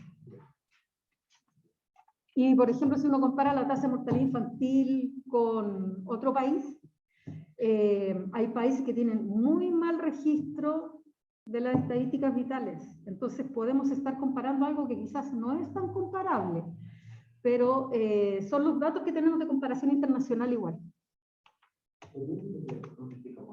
Porque se simplifica siempre por 1000, por 100.000 o por 10.000 en algunos casos, o por 100. Porque los números son muy pequeños. Entonces es difícil que tú entiendas, por ejemplo, la tasa de mortalidad es de 0,035 en este país y es de 0,032 en este otro país. No te dice mucho. Entonces, en forma estandarizada, si es una tasa bruta es por 1000. Y es un número entero, que es mucho más fácil entender y hacer la comparación. Pero se debería ser un número específico para 1000 tasas. Claro. Ya, tasas brutas o generales miden fenómenos en toda la población sin desagregar por ninguna característica. Son tasas resumen o promedio ponderado. Suelen amplificarse por 1000 habitantes para facilitar lectura. Tiempo, lugar y persona. Toda tasa debe referirse al momento en el cual se calcula, o sea, la fecha, el grupo humano al cual se refiere, tiene que decir qué población, y el lugar, ¿ya? Tasa de mortalidad general 2015, 5,2 muertes por 1000 habitantes en Chile en el año 2015. Así tiene que decir la tasa. Tasa bruta de natalidad. Estas son algunas tasas. Tasa bruta de natalidad, coeficiente entre el número de nacidos vivos en una población durante un año y la población total a mitad del periodo para el mismo año. Usualmente multiplicada por 1000 para un determinado país, territorio o área geográfica.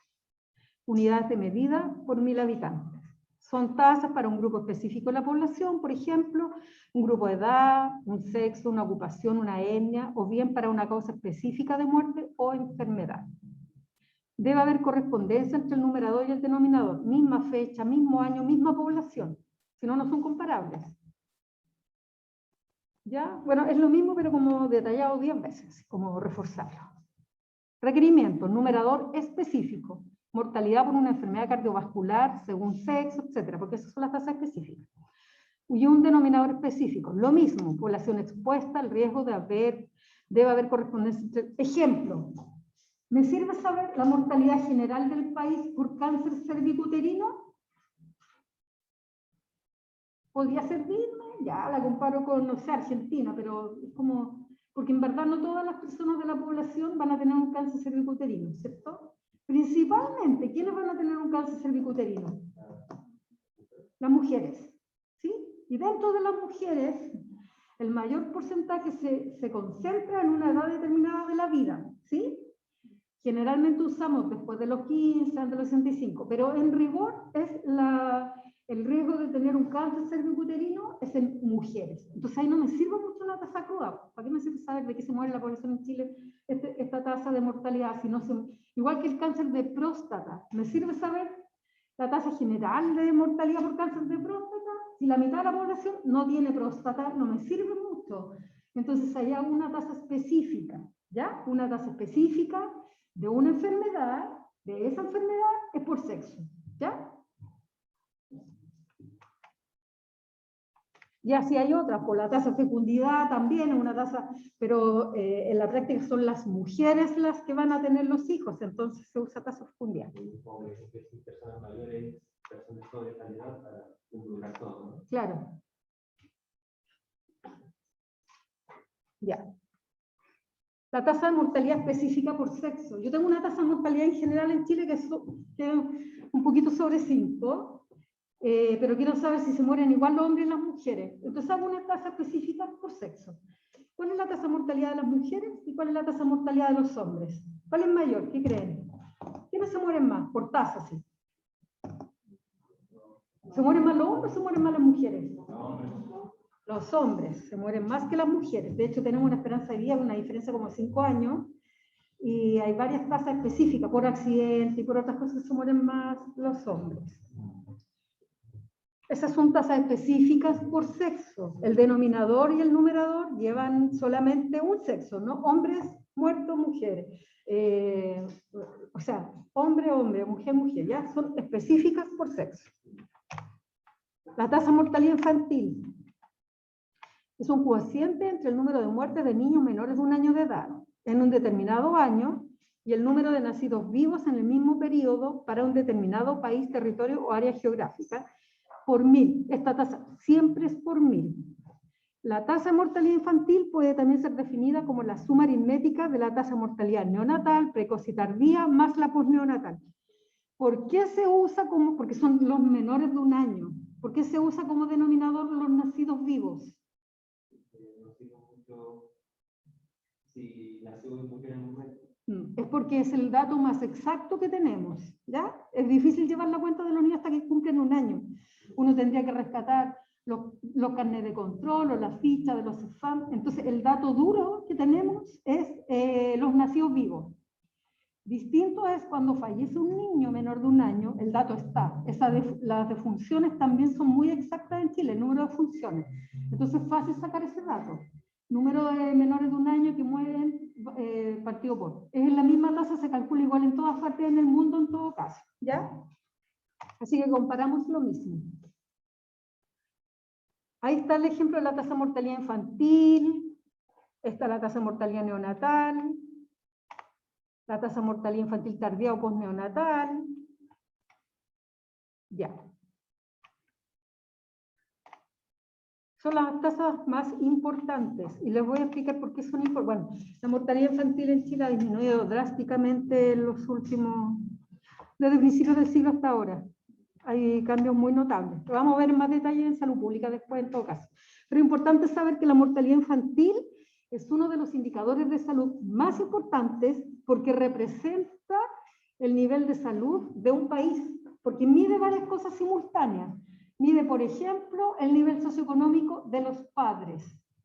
Mide el nivel de escolaridad de las mujeres, de las madres. Mide cómo responde el sistema de salud a los recién nacidos prematuros, o sea, cuál es el desarrollo del sistema de salud en un país. Mide si en un país hay alcantarillado, hay agua potable, hay medidas preventivas, etc. O sea, es como un indicador, mide el nivel socioeconómico del país, mide el nivel de salud del país, mide la calidad de la atención, mide como todo eso en global, ¿ya? Quizás es el indicador de salud más importante. Hay otros, hay muchos indicadores de salud, pero como los más importantes, la tasa de mortalidad infantil es uno de ellos. La mortalidad general, la esperanza de vida también. ¿Por qué la esperanza de vida? Porque muestra el nivel de desarrollo de un país, ¿ya?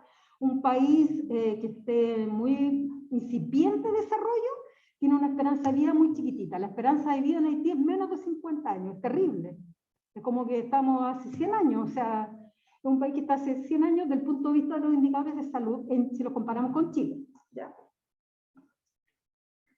Esos son como los más importantes, pero también podría ser importante conocer como indicador la cobertura de inmunización. ¿Cuánto se vacuna Chile? Los niños, ¿cuál es la cobertura del programa de vacunas? Esos indicadores también son súper importantes. Y hay otros, dependiendo de lo que yo quiero, si yo quiero comparar el nivel de atención de salud entre países, busco otro indicador. ¿Ya? Ahí voy viendo de acuerdo a lo que yo quiero comparar, pero como indicador global, esos. Y también están los AVISA, los ABP, que los vamos a ver ahí en un minuto. La letalidad es una medida de gravedad de una enfermedad. Se define como la proporción de casos de una enfermedad que resultan mortales en un periodo especificado. La tasa de letalidad es el porcentaje de casos, es lo mismo, la tasa es por 100, ¿ya? ¿Qué significa? Que cuántos se mueren por cada 100 personas que enferman de determinada patología. Uno puede comparar, por ejemplo, cuál es la letalidad del virus ANTA con cuál es la letalidad de tener diabetes tipo 2, o cuál es la letalidad entre 3 enfermedades infecciosas. La letalidad depende de varias cosas. Un aspecto importante es la respuesta del sistema de salud, porque los casos de las enfermedades que son muy graves requieren, por ejemplo, un nivel de mayor complejidad del sistema de salud, como pasa con el COVID, que puede requerir mayor cantidad de camas UCI, por ejemplo. Lo mismo pasa con el antivirus, porque es una deficiencia respiratoria severa. Las personas, muchas de ellas, requieren de ventilador, requieren de ECMO, tiene una letalidad bastante alta. Hoy día ha mejorado un poquitito, pero en los primeros 5 años era muy alta la letalidad por virus. Se moría más de la mitad de las personas que se enfermaban de antivirus. De cualquier edad, en verdad. Eso era independiente de la edad. El COVID está más asociado con las personas mayores. Pero también mide otras cosas, pues, como la vulnerabilidad del huésped. Si las personas están con inmunodepresión, porque tienen VIH, porque tienen un cáncer, también tienen más riesgo de morir. Y hay enfermedades que afectan más a esas personas. Por ejemplo, una neumonía por hongos. Eso no más del común de la gente. Pues primero es raro. Segundo, no se muere uno porque uno respira hongos cotidianamente y no se enferma ni se muere. Pero una persona que está con un cáncer, con una leucemia, con quimioterapia, o una persona que tiene VIH, sí se va a morir de eso. Entonces, en ese caso tiene una letalidad muy alta. Pero no es una cosa que para el común de las personas sea un tema de salud específico, muy específico. Pero ahí, ¿qué mide? No mide la población, porque en verdad es una cosa poco habitual. Mide que tengamos la capacidad de respuesta como complejidad del sistema para poder tratarlo. No mide otra cosa más que eso. El COVID en sí es muy virulento, es muy agresivo el virus. Entonces, también la virulencia del propio agente determina la letalidad. Hay varios factores que determinan letalidad. Hay otras, como la mortalidad proporcional, que se les voy a mostrar un ejemplo. Los años de vida potenciales perdidos, los ABPP, una medida de mortalidad prematura o muerte precoz. ¿Qué significa? Que la mortalidad general me habla del global del país y de las muertes en general. Pero es lo mismo para un país que se muera la gente cuando tiene 20 años a que la gente se muera cuando tiene 70 años. Para la tasa de mortalidad es lo mismo, porque es una fallecido, una defunción, población total.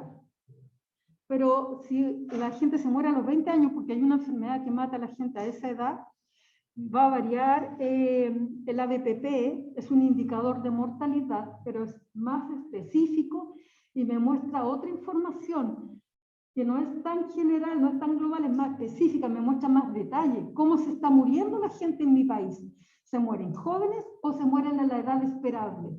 Tengo tan alta tasa de muertes por accidentes de tránsito, por violencia, por droga, que tengo unos ABP altísimos, a pesar de que quizás mi tasa de mortalidad general no es tan alta, porque si me mueren mucho los jóvenes, alguna medida de salud pública tendré que tomar como país. Entonces me muestra esas diferencias, porque valora los años, hay una esperanza de vida, cuántos años antes que eso me muero, ¿ya? Y lo suma todos, y calcula los ABPP. Y después están los años de vida saludable, que son ajustados por discapacidad. ¿Qué significa? Que a lo mejor yo estoy vivo, pero postrado en una silla de ruedas, con incapacidad para integrarme a la vida. también me mide esa cantidad de años de vida potencialmente perdida, de vida sana perdida, ¿ya? Esto es una proporción, una mortalidad proporcional como esta. No es una tasa. Pero yo pregunto, ¿cuáles son las primeras 10 causas de muerte en Chile? Entonces, listo, pues, ¿de qué se mueren más? Estas son las mayores muertes, estas defunciones por enfermedades del sistema circulatorio. Las primeras 10 causas de muerte. La primera causa es por enfermedades del sistema circulatorio. Pero no estoy diciendo cuántos en cada edad o en cada sexo se mueren de esto. No es una tasa. Estoy poniendo así en orden de mayor a menor. Y la primera causa es las enfermedades del sistema circulatorio. La segunda son los tumores, ¿ya? La tercera son las enfermedades del sistema respiratorio. Ahí pesa harto. Las defunciones de los niños en general son por sistema respiratorio, por neumonía asociadas a la contaminación ambiental. Pero también los adultos mayores se mueren de neumonía. Las personas en edad media rara vez se mueren de una neumonía, a no ser ahora que llegó el COVID, ¿ya? Entonces, eso es muertes proporcionales, es una proporción del total de muertes, tantas mueren de esto, tantas mueren de esto, tantas mueren de esto. No es una tasa de riesgo, solo estoy listando cuáles son las muertes más importantes que tengo como causa. Otro ejemplo. Este me sirve para decir en qué nivel de desarrollo está mi país, en qué parte de la transición demográfica. Si tengo un país que está envejeciendo, la mayor parte de las muertes va a estar representada en las edades mayores de la vida. Si tengo un país en subdesarrollo que está en muy malas condiciones sanitarias, ¿en qué parte de la vida se me muere más gente? Temprana, los niños pequeños, por ejemplo. Como por ejemplo, ¿qué país podría ser? ¿Ya? África, Haití también. Haití es muy lamentable, porque está muy cerca de acá y tiene muy mala condición de salud. Y sucede que no se pueden morir tampoco los mayores, porque la mayoría ya se murió. Ellos no tienen nada de envejecimiento, casi no hay mayores, muy poquitos. Por lo tanto, además no se mueren los mayores. De los que quedan, se mueren en edades tempranas, ¿ya? Entonces uno puede calcular, de todas las muertes que hay en mi país, ¿qué porcentaje se muere en las primeras edades? ¿Qué porcentaje se muere en las segundas edades? Y tampoco es una tasa, solamente estoy comparando para ver qué grupos poblacionales son los que representan más peso de muertes. Entonces ahí tengo un ejemplo. ¿Qué es la proporcionalidad de la tasa? La tasa es riesgo. La tasa de mortalidad entre las personas de 65 a 75 años. ¿Cuántas personas tengo en esa edad? ¿Cuántos se mueren en esa edad? Aquí estoy diciendo, de todas las muertes, ¿cuántos se mueren siendo niños? ¿Cuántos se mueren siendo viejos? Pero del total de muertes, no estoy haciendo un cálculo de riesgo ni de tasa. ¿Ya? No, ¿en qué edades se mueren nomás? Ahora, yo tendría que hacer una tasa para decir, o sea, el riesgo que tengo y todo, pero es otra medida que sirve en este caso, como señalé, como para ver, comparar nivel de desarrollo, envejecimiento poblacional sobre todo. Entonces se supone la tasa de mortalidad proporcional o índice de Suárez, mientras más cercano a 100, mejor es la situación sanitaria. En Chile, 89%, o sea, 8,9 de cada 10 personas fallecidas tienen más de 50 años. Es un buen índice, un país que está envejeciendo y que está mejorando su nivel de desarrollo sanitario, ¿ya? Y aquí están más detalles, las edades menores. No les voy a preguntar el índice de Suárez, pero quiero que entiendan que esto de las proporciones, aunque no es lo mismo que una tasa, y la tasa me mide riesgo, igual a mí me sirve para varias cosas. Las proporciones son también un aporte y para tener claro cuál es la diferencia. Tasa de mortalidad, defunciones por importancia relativa. Una proporción se puede convertir en una tasa, ¿no? Pero me cambia el denominador. Sí, pues, por ejemplo, el denominador, yo veo los niños en total, los que sean niños y niñas. Claro, claro, exacto. Ya, y esto para ir terminando, en general, ¿qué son los indicadores de salud? Varios de los que vimos son indicadores de salud. ¿Para qué me sirven los indicadores de salud? Son medidas resumidas, es una medida que representa un estado de salud, una situación de salud, ¿ya? Los indicadores de salud son mediciones resumidas que capturan información relevante sobre distintos atributos y dimensiones del estado de salud y del desempeño de un sistema de salud. Los indicadores de salud intentan describir y monitorear la situación de salud de una población. Los atributos se refieren a las características o cualidades de la salud, y las dimensiones de la salud comprenden bienestar físico, emocional, espiritual, ambiental, mental y social. Es como la definición de salud de la OMS. En este contexto es importante distinguir entre dato e indicador. Puede considerarse datos todos los elementos numéricos que han contribuido a la construcción del indicador. ¿Ya? Un indicador es una medición que refleja una situación determinada. Esto es importante recordar. Todo indicador de salud es una estimación, ¿ya? En epidemiología es difícil tener los valores reales porque tendría que contar a cada persona y a cada persona preguntarle qué factor de riesgo tiene. Yo hago encuestas nacionales como la ENS, que tiene muy buena representatividad, que está muy bien hecha, pero igual sigue siendo una estimación. No tengo el valor real. Es muy difícil, tengo muchos millones de habitantes, no puedo saber eso.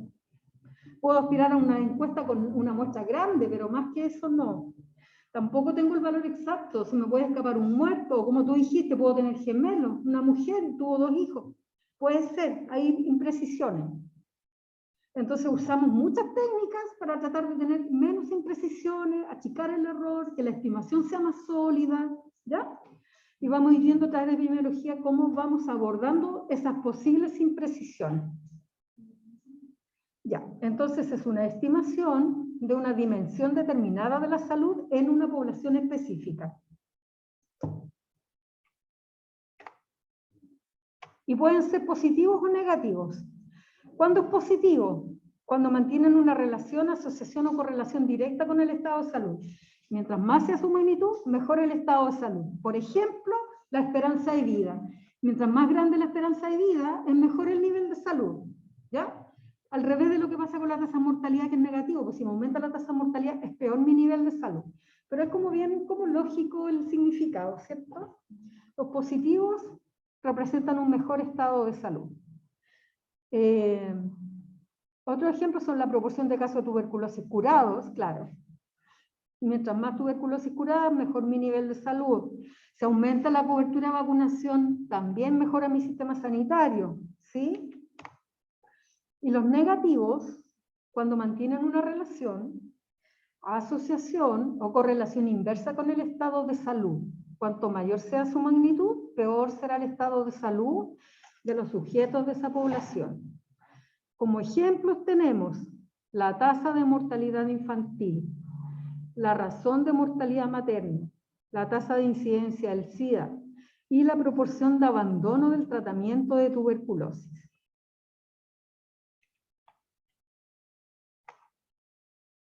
¿Para qué sirven los indicadores de salud? Como son representaciones, en la práctica yo intento con un grupo de indicadores de salud representar cuál es el nivel de salud de mi población, ya sea de mi país, son indicadores que son estandarizados internacionalmente. Por ejemplo, en la OMS, si ustedes buscan la OMS, tiene grupos de indicadores de todos los países del mundo donde se comparan tasas de mortalidad, tasa de fecundidad, esperanza de vida, etc. Específicamente, no tienen una finalidad en sí misma. El uso de los indicadores en el ámbito de la salud pública tiene como objetivo alimentar la toma de decisiones en el ámbito de la salud, mejorar la salud de la población y reducir las desigualdades injustas y evitables. Si yo sé que tengo una mortalidad infantil alta, tengo que hacer algo para disminuir mi mortalidad infantil. O si yo sé que los niños se me están muriendo de enfermedad respiratoria y que se me mueren mucho más en Padre Las Casas, que es una zona que está al ladito de Temuco, o en Coyhaique, porque hay mucha contaminación intradomiciliaria, mucha, vamos a ver un poquito en epidemiología ambiental después, y tengo unas tasas disparadas de mortalidad infantil por enfermedad respiratoria. Si lo comparo con Vitacura, que además que hay pocos niños, pero tiene una tasa de mortalidad similar a los países europeos más desarrollados, en cambio las otras se parecen mucho a la mortalidad de África. Entonces yo digo, cielos, aquí está pasando algo, alguna medida de salud pública tomaré cuando comparo estos indicadores. Los indicadores no tienen un fin de solo tenerlos, sino sirven para algo. Sirven para describir, por ejemplo, las necesidades de atención de salud de una población, la carga de enfermedad en grupo específico de la población. Por ejemplo, veo que la tasa de obesidad infantil va subiendo en forma muy drástica, de una pendiente muy acelerada. La sindemia de obesidad le llamamos, lo vamos a ver un poquito en enfermedades crónicas al final de la asignatura. Entonces, algo tengo que hacer si veo que la tasa de obesidad infantil sube, ¿no? Tengo que tomar algunas decisiones como país. Me sirve para la predicción o pronóstico. Los indicadores de salud pueden usarse para prever resultados en relación al estado de salud de una población o de un grupo de pacientes, como por ejemplo la letalidad del COVID. Si yo sé lo grave que es la enfermedad, me tengo que preparar y armar mis respiradores, mis ventiladores. Si yo sé que un porcentaje de todos los casos van a ir a dar directo a la UCI, y voy a necesitar poner un aviso en el diario, contrato enfermeras que tengan experiencia en UCI, y más test, y a los médicos les voy a decir, ¿se acuerdan cuando pasaron por UCI y ahora se ponen a estudiar? Porque en un mes más tenemos 5 ventiladores y necesitamos que ustedes se dediquen a eso, etcétera. Yo con esa información tomo decisiones. Pueden ser decisiones pequeñas y locales o pueden ser decisiones como país. ¿Ya? Pero yo puedo predecir lo que va a pasar porque hacer esta vigilancia me permite ver qué va ocurriendo. Me sirven para ayudar a comprender por qué algunos individuos de una población son sanos y otros no. Puedo estudiar la historia natural de la enfermedad. Es posible analizar indicadores según los determinantes sociales de la salud, como son los roles, las normas de género, la pertenencia a una etnia, los ingresos y el apoyo social. Me sirve para la gestión de sistemas y mejoramiento de la calidad. Si yo tengo en el año 60, desde el 50 en adelante, una de las decisiones importantes que tomó la salud pública en este país fue el programa materno-infantil. Aumentar la cobertura profesional del parto,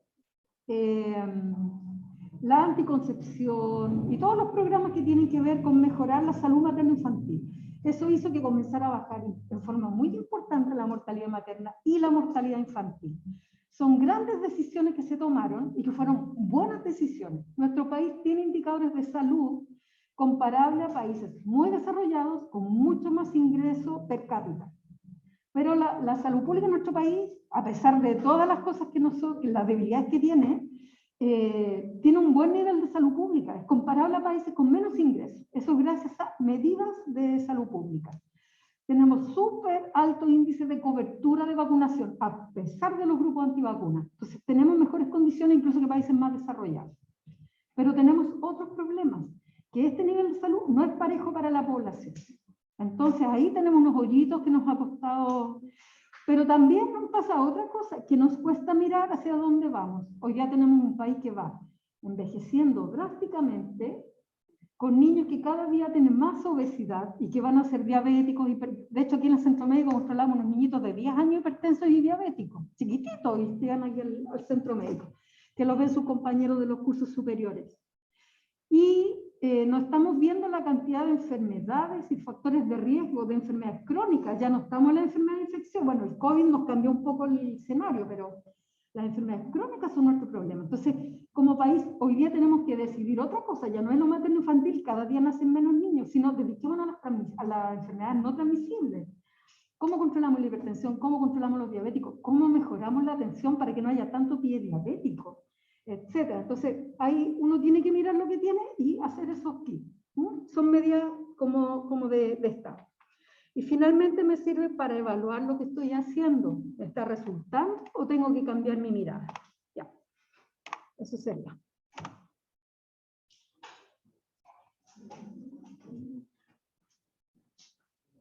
¿Alguna duda?